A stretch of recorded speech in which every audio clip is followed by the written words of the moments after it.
The market is broken. Look at the numbers.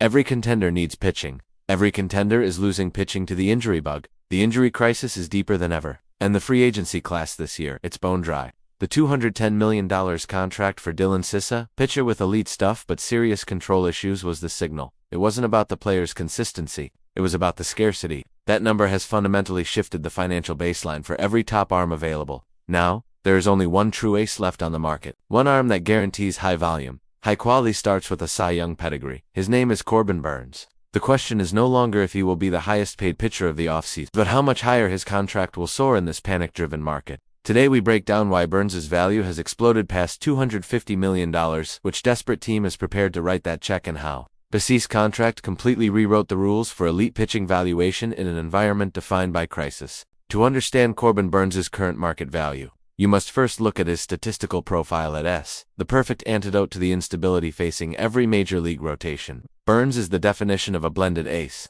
Unlike Cease, who relies on velocity and generating whiffs, Burnes relies on deception, a deep pitch mix, and elite command. His most valuable asset is his K-to-walk ratio. He consistently posts numbers around 4.5 to 5.0, meaning he walks very few batters while still generating significant strikeouts. This combination leads to an incredibly low WHIP, typically sub 1.00, minimizing traffic on the base paths. This metric alone separates him from 95% of the market. Burnes' arsenal is built around a devastating cutter, which he uses to great effect against both right and left-handed hitters. The cutter's usage rate and effectiveness are key contributors to his low hard hit rate, ensuring that the contact he does allow is typically weak and manageable. But in this crisis, his most precious commodity is durability. Burnes consistently delivers 190 to 200 innings per season, dating back years. He is a guaranteed workhorse.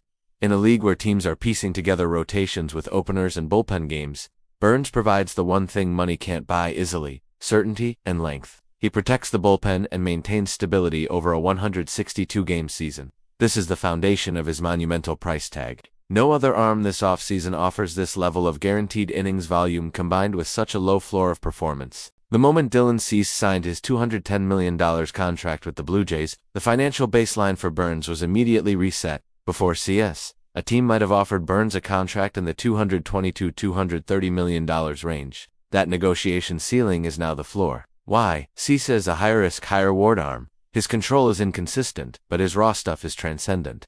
The market paid for the potential and the scarcity.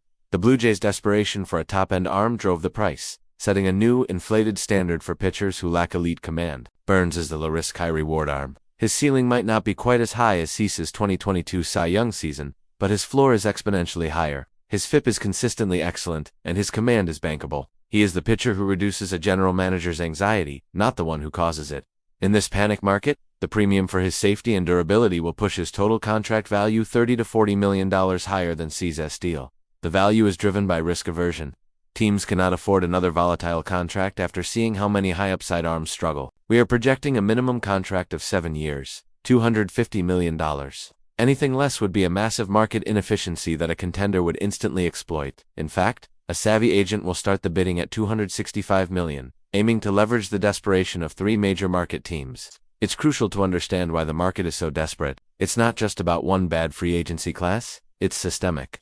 First, the Tommy John epidemic. The constant push for higher velocity has led to an unprecedented number of elbow injuries. Frontline starters are routinely missing an entire season, forcing teams to scramble for replacements. This creates a perpetual state of emergency in the starting pitching market.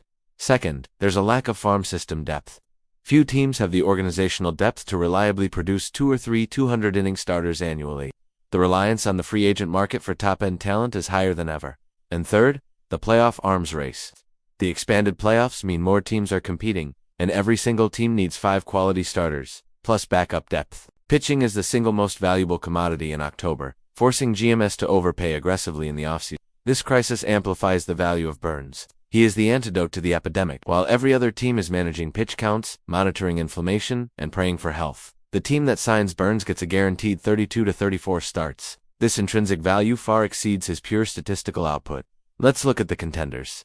First up, the New York Yankees. They are perpetually desperate for starting pitching, and the recent acquisition of a big bat, while helpful, does not solve their fundamental weakness: an unpredictable rotation. Burns represents the final, non-negotiable piece they need to confidently win the AL East and compete with teams that have significantly deeper pitching, like the Blue Jays with CC. The pressure on the Yankees front office to sign an ace is immense, compounded by years of falling short in the playoffs. The Yankees have the financial capability to match or exceed any offer. For Burns, New York offers the largest stage and the immediate opportunity to become the undisputed pitching leader of the most historic franchise in baseball. He is the exact type of low-walk, high-strikeout arm that succeeds under the intense Bronx spotlight. Their bid will be aggressive and likely include a significant signing bonus and a 7th-year vesting option tied to innings pitched to ensure they land. The last major ace available. The Yankees simply cannot afford to lose the bidding war for a pitcher of Burns' caliber, not after seeing their rivals strengthen. Next, we have the Los Angeles Dodgers. They are always in play for the elite of the elite, and their interest in Burns is purely clinical. They want the surest thing available, even after their massive spending sprees. The Dodgers have invested heavily in their offense, but are constantly looking to solidify their starting rotation with reliable, high-volume arms. Burns fits the Dodgers' developmental philosophy perfectly, a high-floor pitcher who can be optimized further by their advanced pitching labs. The Dodgers' offer would be highly competitive, perhaps front-loaded with a high average annual value to beat out rivals, knowing they can absorb the luxury tax hit. They offer the ultimate winning environment and the best chance for Burns to add multiple World Series rings to his resume, huge factor for players entering their late prime. Their bid will focus on guaranteed success and stability, potentially offering an 8th year at a lower salary to reduce the AAV while guaranteeing the overall value, maximizing the appeal to Burns' desire for long-term financial security.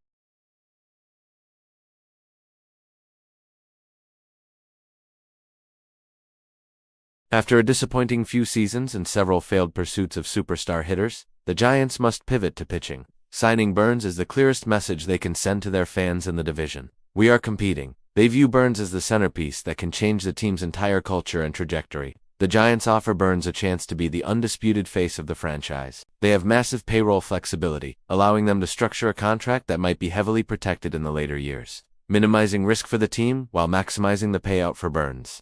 Their pitcher-friendly ballpark also makes Burns, with his low home run rate, an even more attractive commodity. Their bid could stretch to $260 million over 7 years, positioning them to blow past the Cease contract and secure a generational talent who can anchor their pitching staff in the highly competitive NL West. They are the ultimate wildcard, willing to pay an oversized premium to win a crucial bidding war. So what's the final verdict?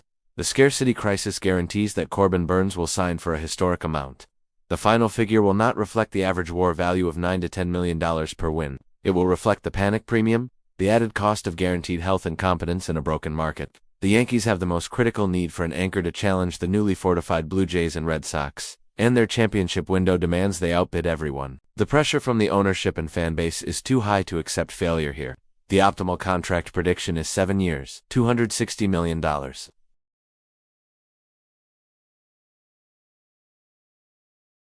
The most likely landing spot remains the team with the most immediate critical need and the deepest pockets. The New York Yankees. Is Burns worth $260 million?